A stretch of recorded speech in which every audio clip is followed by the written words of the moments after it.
Hau, bertiup angin dari utara, berhembus angin dari selatan. Sambutlah salam dari saya dan bintang tamu saya yang luar biasa.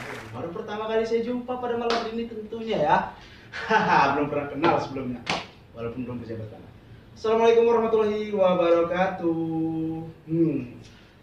Aduh, setting gua buka guys. Nah udah. Oke, saudara-saudara, sahabat-sahabat RRP dimanapun berada, pada malam hari ini gua kedatangan customer yang tidak diduga-duga dan tidak disangka-sangka seperti biasa.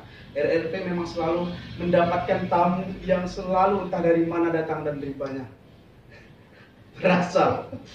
Nah, kita mau kenalkan langsung sama bos kita nih ya, bos kita yang bos terkece badai ini, bos kita.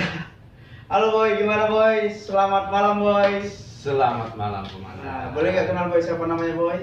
Aku Richard. Richard tuh. Tapi orang biasanya manggilnya Sianturi. Sianturi. Oh, ini orang Batak ini berarti. Batak dari mana ya kampung aslinya? Aku asli dari Paranginan. Paranginan Medan. Tapi sekarang tinggal di? Aku tinggal sekarang di Bekasi. Tinggal di Bekasi. Jadi customer RRP pada malam hari ini itu datangnya dari Bekasi, sahabat-sahabat RRP. Kenapa nih bisa sampai ke Batam? Gimana ceritanya? Aku sih nyari recehan lah di Batam ini. Kerja. Recehan begitu mah. Kalau orang yang memang dia menggunakan ilmu padi seperti itu, dia nyari duit, dia bilangnya nyari recehan gitu. Ya karena memang recehan aku dikasihnya Bang.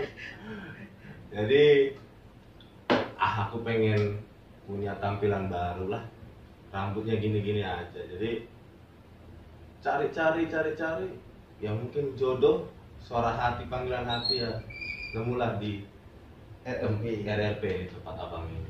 Bisa nyampe kemari? Bisa nyampe kemari. Tuh kalian denger ya, abang ini datang jauh-jauh dari Bekasi dan tiba-tiba panggilan hati nyampe ke RRP Barbershop. Pertama kali kamu datang ke RRP gimana? Apa yang ada di pikiran kamu? Dari awal sih aku bilang kalau untuk tempat sih aku menarik. Tempat yang sangat sederhana ini. Ya, yang jauh dari kata elit dan mewah ini. belum tentu mewah itu bisa bikin nyaman Bang. Jauh dari kata mempesona dan indah tempatnya Ya. seperti ini. Karena mewah itu belum tentu nyaman Bang. Ya, kenapa gitu? Mewah menurut nyaman. Banyak yang palsu sekarang Bang. Denger tuh. Mewah itu belum tentu nyaman, banyak yang palsu.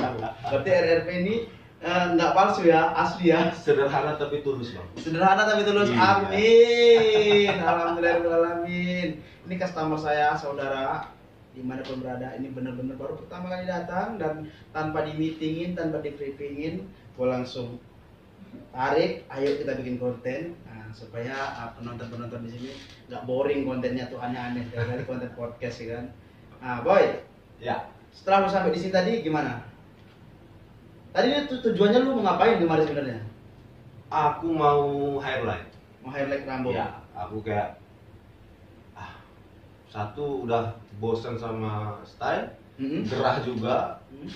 Aku mau motong rambut tapi kayak tempat ini kayak menarik kayak yuk highlight. Tapi ini coba lihat, coba boleh dikasih gini kepalanya. Ini belum kelar nih guys, rambutnya guys lihat. Boleh dikasih gini. Oh ya. Ini belum kelar nih. Boleh kanan lagi boy. Nah, ini belum kelar nih. Nanti baru kelar. Nah, terus gimana? Ya, kayak tertarik aja kayak pengen highlight atau pengen yang mungkin nanti selanjutnya mungkin ada perawatan atau yang lain atau perawatan badan kah, muka atau apa ya kan siapa tahu. Berasa bening klinik gua. Berasa bening klinik gua. Lu tahu bening klinik? Belum sih. Oh, Apa oke. itu? Bening klinik itu enggak lah, nanti dia nggak bayar gua, nggak endorse gua, enak aja dia bilang gitu. Oke. Apa perbedaannya kota Jakarta dengan Batam, boy? Lu kan dari Jakarta. Apa perbedaan Jakarta dengan Batam menurut lu? Dari segi apa dulu? Dari segi suasana, dari segi kenyamanan, mana lebih nyaman Batam atau Jakarta menurut lu? Kalau Jakarta itu orang nyaman karena ibu kota satu. Kedua dia kota besar. Kita nyari apa aja di situ mungkin mudah, gampang. Tapi ya di Jakarta itu harus lebih pintar-pintar lagi membawa diri bergaul, membawa diri untuk membaur. Kalau di Batam? Kalau di Batam itu lebih mudah untuk membaur sih. Jadi kayak kita lah, baru pertama kali ketemu tapi Ya itu loh karena ketemunya sama gue udah lama Jakarta. ya itulah kan. Aku nggak tahu kan background apa enggak. Lu tadi belum pernah ketemu sama orang asli Batam kan? Belum. Nah, nanti kalau lu ketemu mereka yang asli baru lu tahu. Tapi ya enggak, ya so oke lah. Dia ngomong gitu karena dia ketemu sama gue tuh udah lama di Jakarta dari 2006 sampai 2019 gue Jakarta. Jadi ya wajar. Tapi kalau nanti lu ketemu sama orang yang asli Batam kayaknya lu baru tahu, baru paham. Yang asli di pulau-pulau, lu belum jumpa kan? Belum. Nah, nanti juga. Kebanyakan di Batam memang merantau juga. Iya, merantau. Sebelumnya udah pernah highlight rambut? Sebelumnya sudah di daerah Kota Baru, Kalimantan. Di barbershop juga? Di barbershop juga. Prosesnya seperti ini juga? Enggak, beda. Apa yang bikin beda tuh? Kita ingin dengerin dulu dia, apa yang bikin beda? Aku kalau di sana ya, jadi nggak tahu lah mungkin namanya itu alatnya itu yang ada bolong-bolongnya. Oh guys, dia pakai ini guys, gue harus sambilin dulu guys. Ini namanya topi highlight. Dia pakai ini. Ya betul. Itu jadi dipasangkan ke aku. Awalnya itu dia pakai topi ini, pakai topi highlight. Namanya di bleaching dulu ya. Bleaching ya. Bleaching, dicuci, baru dipakai warna yang kita minta.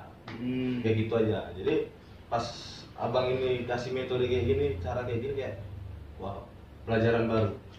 Sebenarnya sahabat-sahabat RSP Gunung Berada, sebenarnya ini bukan cara yang baru, tapi ini cara yang profesional yang digunakan kalau mungkin kalian sahabat-sahabat nggak pernah masuk ke mall mungkin ya, atau ke tempat-tempat kelas atas gitu. Seperti ini cara penggunaannya, walaupun mungkin memang mohon maaf ya, banyak sebagian teman-teman itu yang di luaran yang belum ngerti cara seperti ini. Banyak yang hanya bisa pakai topi. Kalau pakai topi itu cenderung gradasinya ataupun transisi itu nggak dapat, hasilnya kurang bagus.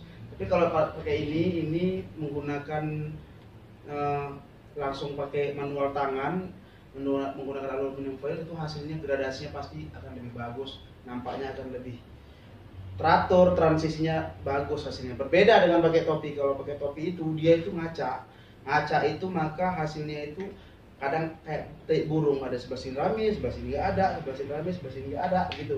Jadi itu sebenarnya yang bikin ini tuh jauh lebih efektif, bagus hasilnya, bagus transisinya, bagus kualitasnya juga pasti jauh lebih bagus daripada pakai topi. Kalau pakai topi ini semua orang bisa buat, tapi kalau yang seperti ini nggak semua orang buat. Kalau orang-orang yang seperti ini pasti dia ya itu jatuhnya kalian pasti harusnya datangnya ke mall baru kalian dapatkan seperti ini. Makanya beruntunglah kalian semua teman-teman RFP yang datang sekitaran Batu Haji. Walaupun tempatnya di Batu Haji tapi ada juga kan nggak kalah sama di mall itu kan. Nah, jadi ini kalau kalian datang ke mall sekalipun nanti kalau kalian yang melihat seperti ini ya beginilah prosesnya. Oke guys, tadi videonya sempat terputus, sekarang kesambung lagi. Boleh sini boy, belakang lagi ya boy. Lihat tuh. Gimana lu boy dari Jakarta ke Batam? Kerjanya apa? Ya kata kerennya sih pelaut. Katanya sih. Tapi ya balik lagi kita sama-sama kuli. Sama-sama dipekerjakan orang. Oke. Itu ini sambungan partnya guys. Jadi gua pengen nanya nih, apa sih keluh kesahnya menjadi seorang pelaut itu? Enaknya jadi pelaut itu apa ya enaknya? Mau duluan mana nih? Enak apa kesahnya dulu? Enaknya dulu. Enaknya jalan-jalan gratis. Jadi kemana-mana, ke luar negeri bisa gratis, keluar kota gratis. Itu enaknya jadi pelaut? Enaknya. Oke guys, ini handphone gue ini harus dikasih beginian. Nah, kalau nggak enaknya apa jadi pelaut? Waduh, kalau nggak enaknya lebih banyak kayaknya sih, lebih apa ya? Lebih nggak terhitung nggak enaknya sih bang. Jadi, kenapa? Kan bukan jadi pelaut. Pelaut kan banyak uangnya banyak. Apa yang nggak enak? No money, baru nggak enak. Ya jauh sama keluarga. Nggak enak aja sama keluarga. Ya, satu. Kedua, kita nggak selalu bisa kontekan sama keluarga. Kadang kita di tengah laut kita nggak ada sinyal. Kita megang HP tuh di kamar tuh kayak pajangan aja. Sejauh ini dulu perjalanan lu paling jauh kemana? Dari Bau-Bau, Sulawesi. Sulawesi, itu ke Singapura. Itu bisa makan hari 5 sampai 7 hari di perjalanan. Ya, bayangkan aja kita 5 hari 7 hari kita nggak megang HP. Megang HP tapi nggak ada internet sama. Gimana lu ceritanya bisa jadi seorang pelaut? Gimana ceritanya? Apa ya dibilang ya?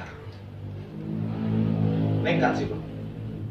Jadi dulu orang tua pengennya sih aku jadi dokter, kalau nggak perawat, kalau nggak polisi. Tapi dari hati kayaknya nggak masuk gitu loh. Terus ditanya mau jadi apa? Pelaut. Pelaut kan banyak cewek, bla bla bla bla bla, banyak lah yang berpikir negatif. Pelaut banyak cewek, minuman segala macam. Gak semua pelaut kayak gitu guys. Sekali lagi saya tekankan, gak semua pelaut gitu. Jadi ada banyak, gak 1-2 pelaut, banyak pelaut itu. Ya Nggak seperti itu. jauh dari kata seperti itu. Nah terus? Dia sayang keluarga, ingat orang tua, ingat anak istri, banyak. Itu mah tergantung personalnya masing-masing. Jangan dipukul rata lah semua pelaut seperti itu. Terus tahun berapa lu jadi pelaut? Memulai karir jadi pelaut? Pertama kali berlayar itu 17 ya. Sampai sekarang masih aktif. Pelaut itu boleh nggak kasih? Rata-rata pelaut itu gaji terkecilnya berapa sih? Gaji terkecilnya, kita nggak boleh terbesar, tapi ya gaji terkecilnya pelaut. Tergantung. Dia itu jabatannya apa bang? Paling terkecil lah. Paling terkecil itu kalau di kapal aku, perusahaan aku ya. Aku nggak mau nyebutin kapal aku, perusahaan aku. Gaji terkecil itu 5 juta. 5 juta. Gaji terbesar itu dialah pemimpinnya, itu sekitar 45 Tiap bulan. RRP bisa buka berapa cabang ya kalau begitu ya? Oke. Kemarin lu ngikutin kasus Vina nggak? Vina Cirebon ya? Iya. Bukan Vina Garut kan? Karena muka cabang. Oke. Ngikutin nggak kasus Vina kemarin? Sedikit-sedikit ngikutin. Apa tanggapan lu tentang kasus Vina? Kalau aku boleh pesan, usut tuntas kasus. Karena kan aku ngeliat berita itu kemarin tuh sempet ngeliat di Instagram ada yang dibilang salah tangkap lah, sampai dibikin press conference, sampai pelaku yang diduga pelaku itu bilang bukan saya siap mati untuk menyatakan saya bukan saya pelaku. Kenapa? Ada hal terjadi seperti itu. Ya. Makanya saya bilang usut tuntas. Sampai pernah ada dengar dari Bapak Hotman Paris ya, itu dia bilang ada anak pejabat atau anak polisi kah atau anak pejabat kah, lupa saya kurang dengar. Itu maksud saya ya, mana yang katanya Indonesia negara hukum. Harus usut tuntas, harus tahu nih pelakunya, mau dia anak pejabat, mau dia anak siapa. Kalau dia udah melanggar hukum, bantai, tangkap tuntas. Itu sih kalau aku sih bang. Karena yang aku lihat dari ceritanya, si Vinanya sama siapa cowoknya itu si Eki itu kan, sampai meregang nyawa keduanya. Waduh, harga manusia itu nggak semurah jabatan CS. Jadi terlalu mahal lah untuk jabatan itu mengambil nyawa seseorang. Itu sih aku. kan sekarang mencuat kasus ini Ferdi Sambo pengen menyelesaikan kasus Vina. Nah, ada nggak tahu? Dia Belum dengar sih aku. kata Ferdi Sambo tuh di berita ya, nggak tahu ya kita hoax atau apa. Dia bakal menuntaskan kasus Vina. Gimana pendapat lu? Kasusnya aja belum tuntas banget. Udah mau nuntasin kasus orang kan, kasusnya dia aja belum tahu. Sebenarnya yang mau gua tanya itu di kasus Vina itu intinya sebenarnya Bu di bagian ini apa pendapatmu tentang pelaku tindakan pembunuhan itu dan kenapa orang itu mau dan sampai hati tega melakukan tindakan pembunuhan itu? Menurut lu gimana? Pasti awalnya sih nafsu, Hmm. nafsu, ego, pikiran pendek. Jadi semua bisa dihalalkan. Dia nggak bisa mendapatkan sesuatu, egonya naik, nafsunya naik, ya dihalalkan semua sampai kita bilang ya kita pemerkosaan, pembunuhan, penganiayaan sampai dilakukan.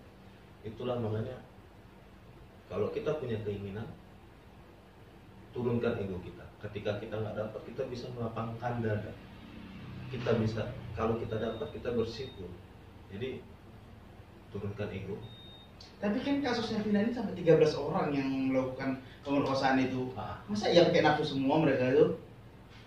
Apa kan kalau nggak salah itu berlatar belakangkan dendam makanya terjadi pembunuhan itu.